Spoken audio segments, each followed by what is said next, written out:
Stanley walked straight ahead through the large door that read Mind Control Facility.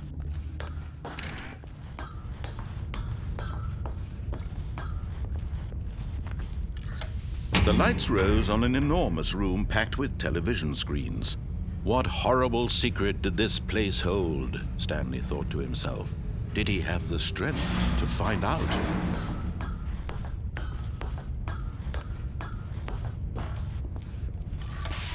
Now the monitors jumped to life, their true nature revealed.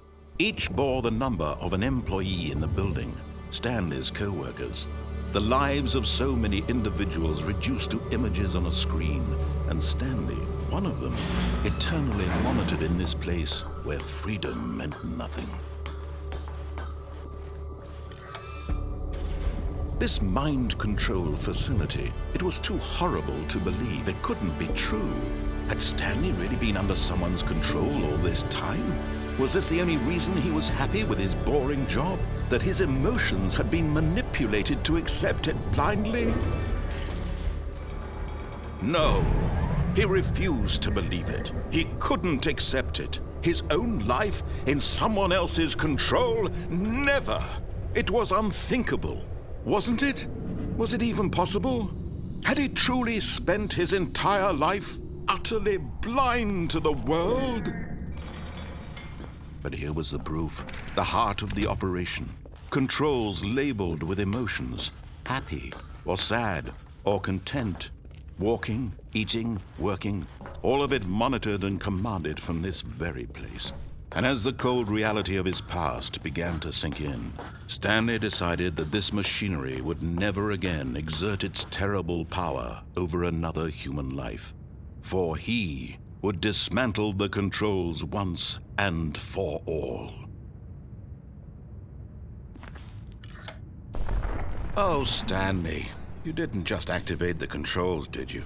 After they kept you enslaved all these years, you go and you try to take control of the machine for yourself. Is that what you wanted? Control? Oh, Stanley, I applaud your effort, I really do. But you need to understand, there's only so much that machine can do. You were supposed to let it go, turn the controls off, and leave. If you want to throw my story off track, you're going to have to do much better than that. I'm afraid you don't have nearly the power you think you do. For example, and I believe you'll find this pertinent, Stanley suddenly realized he had just initiated the network's emergency detonation system. In the event that this machine is activated without proper DNA identification, nuclear detonators are said to explode, eliminating the entire complex. How long until detonation then? Let's say 2 minutes. Now this is making things a little more fun, isn't it, Stanley? It's your time to shine. You are the star. It's your story now. Shape it to your heart's desires. Oh, this is much better than what I had in mind. What a shame we have so little time left to enjoy it. Mere moments until the bomb goes off. But what precious moments each one of them is. More time to talk about you, about me, where we're going, what all this means. I barely know where to start. What's that? You'd like to know where your co-workers are? A moment of solace before you're obliterated? All right, I'm in a good mood. You're gonna die anyway. I'll tell you exactly what happened to them. I erased them. I turned off the machine. I set you free.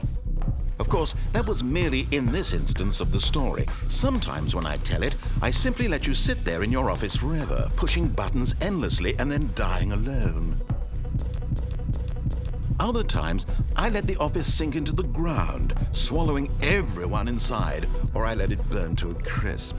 I have to say this, though, this version of events has been rather amusing. Watching you try to make sense of everything and take back the control wrested away from you, it's quite rich. I almost hate to see it go. But I'm sure whatever I come up with on the next go-around will be even better. My goodness, only 34 seconds left. But I'm enjoying this so much. You know what? To hell with it. I'm going to put some extra time on the clock. Why not?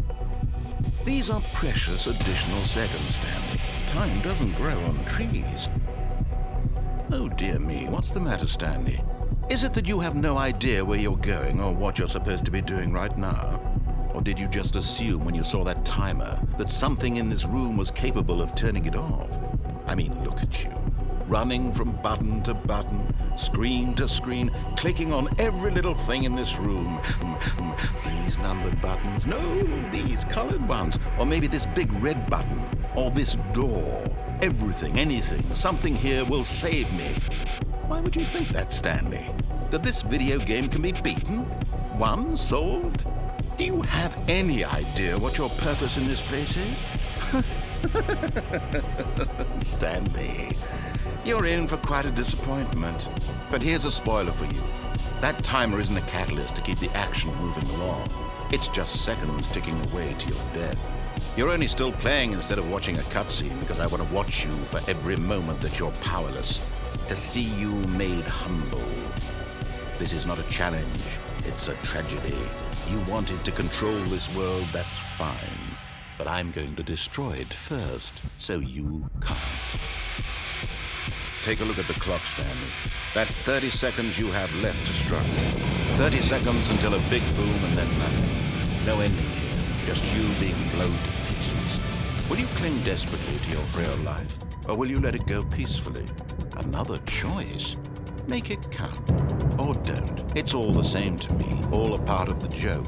And believe me, I will be laughing at every second of your inevitable life from the moment we fade in until the moment I say, happily ever up.